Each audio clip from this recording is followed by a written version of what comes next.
Cela faisait si longtemps que personne ne m'avait touché, et cette pensée me frappa plus fort que je ne voulais l'admettre. Mais soudain, je sentis ses mains descendre plus bas, lentement, doucement, le long de mon dos. Mon souffle se bloqua et j'ouvris la bouche pour dire quelque chose, mais rien ne sortit. Mon esprit s'emballait, mais je restais silencieuse. Je me disais que tout allait bien, qu'il m'aidait, que j'imaginais des choses, mais ce n'était pas le cas. Ses mains restèrent un instant, près du bord de ma serviette. Je sentis son hésitation, je sentis la mienne, et au lieu de l'arrêter, je dis ce n'est rien, tu peux te frotter là aussi. Les mots restèrent suspendus dans l'air comme une substance toxique, et dès qu'ils quittèrent de ma bouche, je sus que je ne pouvais plus revenir en arrière. Léonard ne dit rien. Il ne s'arrêta pas non plus. J'ai fermé les yeux et j'ai senti ses mains sur moi, plus bas qu'elles n'auraient dû. Mon cœur battait si fort. Je pensais qu'il l'entendait. J'avais envie de bouger, de m'asseoir, de lui dire d'arrêter, mais je ne l'ai pas fait. Je ne pouvais pas. J'ai laissé faire. Même maintenant, je ne sais pas pourquoi. Peut-être était-ce la solitude. Peut-être étais-je trop désespérée pour me sentir désirée, même quand c'était mal. Ou peut-être que je m'en fichais tout simplement. Cette journée à la plage a tout brisé en moi et rien ne serait plus jamais comme avant. Au fait, si vous êtes arrivé jusqu'ici, merci de m'avoir suivi. Je sais que ce n'est pas facile à entendre et j'apprécie votre écoute. Si vous avez trouvé cette vidéo intéressante ou si vous pensez que quelqu'un pourrait se reconnaître dans ce que je partage, n'hésitez pas à prendre un moment pour aimer et à vous abonner. Ça m'aide vraiment de continuer à partager des histoires comme celle-ci et ça me permet de savoir que je ne suis pas seule. Alors, revenons à l'histoire.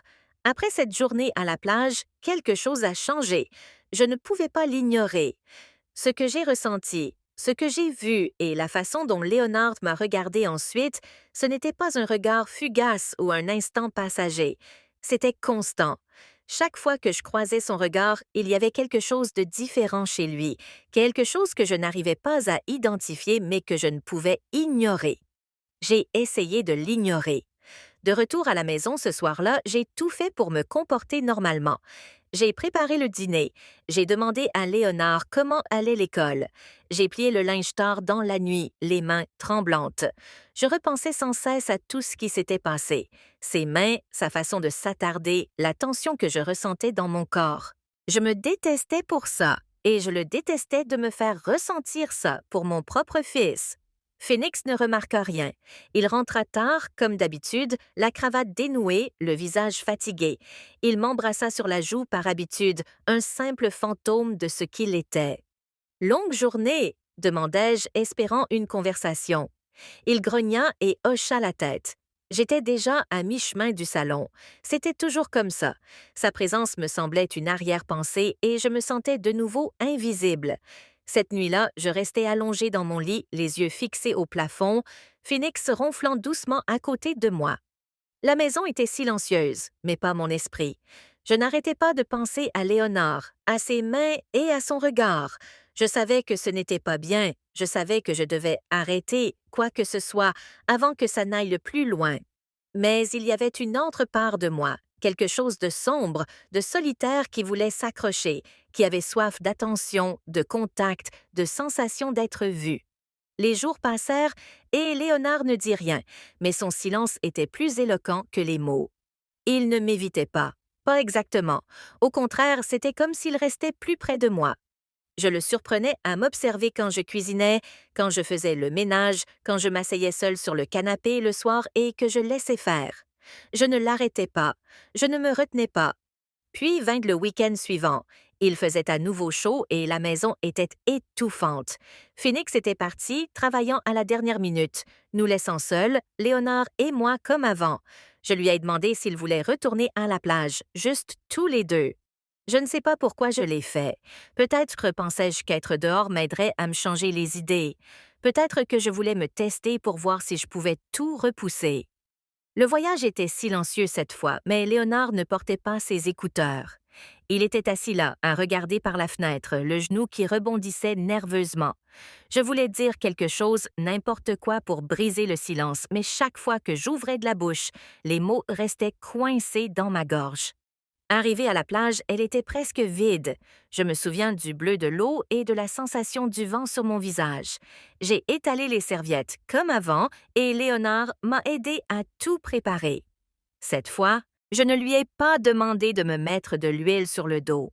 Je ne pouvais pas. Au lieu de cela, je suis restée allongée là, les yeux fermés, faisant comme si tout allait bien. Mais même les yeux fermés, je sentais son regard. Je sentais son regard. Le véritable point de rupture est arrivé plus tard dans l'après-midi. Nous avons décidé de nous rincer dans les douches de la plage avant de rentrer. C'était censé être rapide, juste pour enlever le sable de notre peau, mais il s'est produit quelque chose que je n'arrive toujours pas à expliquer. Arrivé aux douches, Léonard a sous-marin le premier et a laissé l'eau couler le long de son dos. Je me suis écartée et je l'ai observé un moment avant d'y entrer aussi. Je ne sais pas ce qui m'a pris, mais j'ai enlevé mes vêtements et me suis tenue à côté de lui. L'eau était fraîche contre ma peau. Léonard m'a regardé, surpris. Je ne sais pas si c'était de la surprise, de la confusion ou autre chose, mais il n'a pas dit un mot. Je l'ai regardé, puis je l'ai regardé pour de bon et j'ai dit tu devrais aussi enlever ton short. Tu as besoin d'une bonne toilette. Je ne sais pas pourquoi j'ai dit ça. Peut-être que je voulais me prouver que j'avais le contrôle, que je pouvais mettre fin à tout ça. Ou peut-être que je le testais, que je me testais moi-même. Il a hésité une seconde, puis a obéi et a retiré son short. Et nous étions là, seuls, l'eau nous ruisselante dessus, emportant tout sauf ce que nous ressentions tous les deux. Je lui ai tourné le dos et lui ai demandé doucement « Aide-moi pour mon dos ». Et il l'a fait. Ses mains étaient à nouveau prudentes comme avant, mais la tension était indéniable. Je la sentais en lui. Je la sentais en moi. Lorsqu'il m'a touché la taille, je me suis figée. L'air autour de nous semblait s'épaissir. Le bruit de l'eau couvrait tout le reste. J'aurais pu m'éloigner, j'aurais pu l'arrêter, mais je me suis plutôt rapprochée de lui. J'ai attrapé ses mains et les ai portées contre ma poitrine. Et quand je l'ai fait, il ne s'est pas éloigné. Je ne peux pas expliquer ce qui s'est passé ensuite. Je ne l'expliquerai pas. Ce fut un instant, un flou de besoin, de solitude et de quelque chose d'autre que je ne nommerai pas. Ce n'était ni doux ni lent, c'était désespéré, passionné, malsain en tout point. Mais je ne pouvais pas l'arrêter, je ne le voulais pas.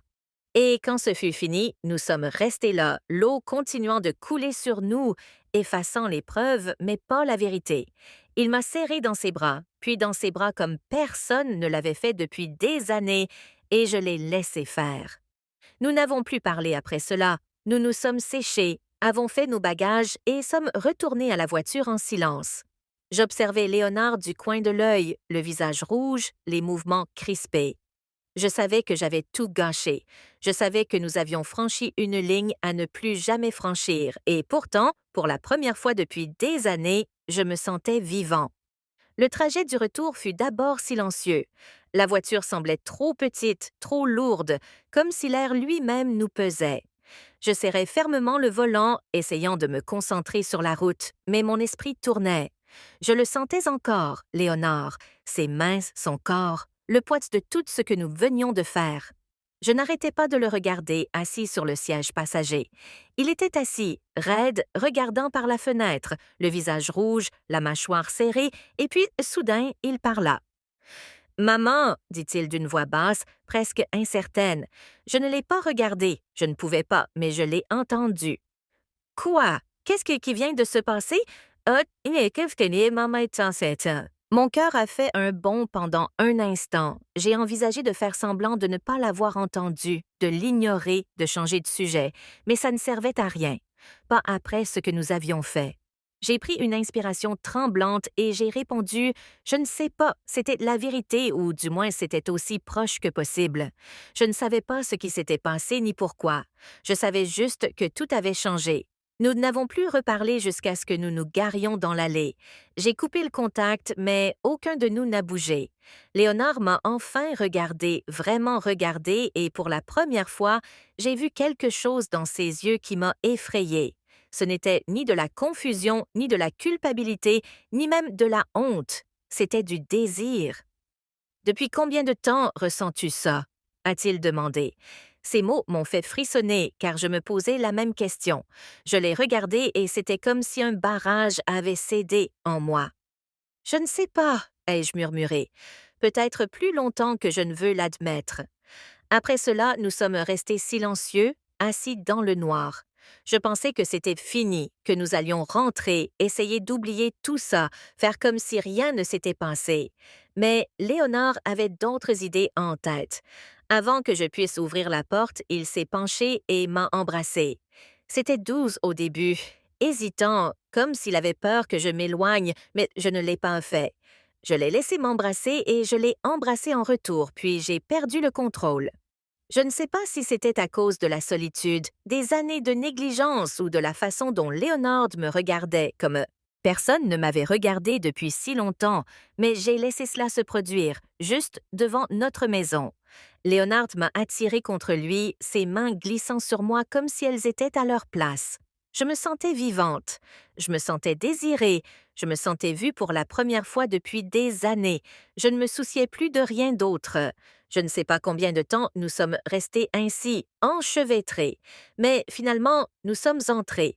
Je ne me souviens pas beaucoup du chemin jusqu'à la porte, juste de la sensation de sa main sur la mienne.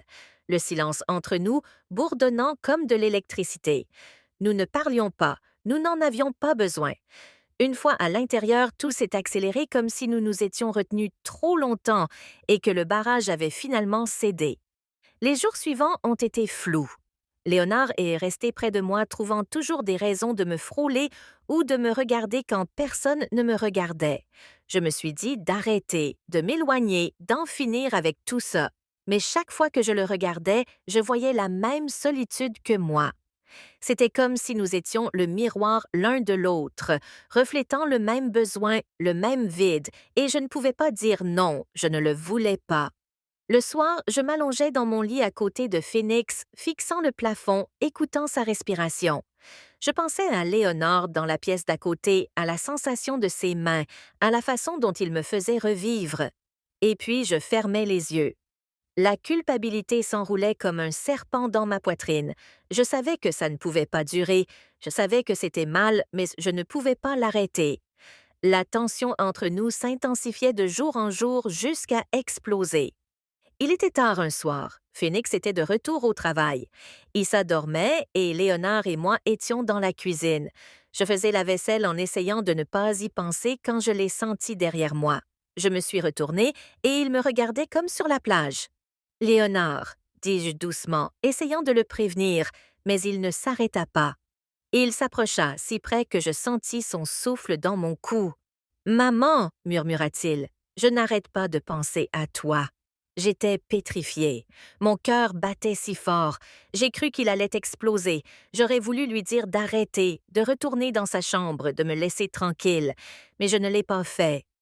Au lieu de cela, j'ai levé les yeux vers lui et j'ai dit « La seule chose que je n'aurais pas dû faire, je ne peux pas m'arrêter non plus. » Et c'est tout. C'est à ce moment-là que tout s'est effondré. Léonard m'embrassa à nouveau plus fort, cette fois désespérément, et je lui rendis mon baiser. Peu m'importait que ce soit mal, je me fichais de Phoenix, de Ya ou de la vie que nous avions construite ensemble. Tout ce qui comptait pour moi, c'était lui, Léonard, mon fils. La seule personne qui me donnait l'impression d'être importante. Les choses ne sont plus comme avant depuis ce jour sur la plage. En fait, je ne suis pas sûre que cela le sera un jour. Léonard et moi, nous avons franchi une ligne qui ne peut être effacée, même si j'essaie de me convaincre du contraire. Ce qui a commencé comme un instant est devenu quelque chose que je ne peux plus contrôler. La culpabilité est là, lourde, constante, mais elle ne m'arrêtera pas. Et c'est ce qui m'effraie le plus. Je regarde mon mari, Phoenix, et ma fille. Oui, chaque jour, et je me demande comment ils ne le voient pas, comment qu'ils ne remarquent pas les fissures qui se propagent dans notre famille. Peut-être sont-ils trop occupés par leur propre vie pour me voir dépérir. Ou peut-être que j'ai juste appris à le cacher. Mais au fond, je sais que ça ne peut pas durer éternellement. Les secrets ont tendance à éclater. Et quand ils éclatent, les conséquences détruiront tout ce que j'ai essayé d'empêcher. Je me suis dit encore et encore que c'était mal, que Léonard méritait mieux, que je méritais mieux. Mais chaque fois qu'il me touche, chaque fois qu'il me regarde comme si j'étais la seule personne au monde, je me perds. Il me fait me sentir vivante comme je ne l'avais pas ressenti depuis des années, peut-être même jamais. Et c'est la vérité avec laquelle je dois vivre. Je ne sais pas comment y remédier. Je ne sais pas si je peux y remédier. C'est pourquoi je veux partager mon histoire avec vous. Peut-être que quelqu'un a une réponse, une solution à laquelle je n'ai pas pensé. Peut-être que vous pouvez m'aider à trouver une solution avant qu'il ne soit trop tard. Alors, si vous avez des conseils, si vous avez vécu cette situation ou si vous connaissez quelqu'un qui l'a vécu, n'hésitez pas à me les donner. Et que ceci soit un avertissement.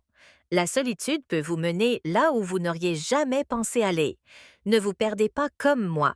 Ne laissez pas votre monde s'écrouler avant de réaliser ce qui se passe. Car une fois la limite franchie, il n'y a plus de retour en arrière. Merci de votre écoute. Partagez vos impressions. Aimez cette vidéo si elle vous a été utile et abonnez-vous pour en savoir plus. J'ai besoin de savoir que je ne suis pas seule.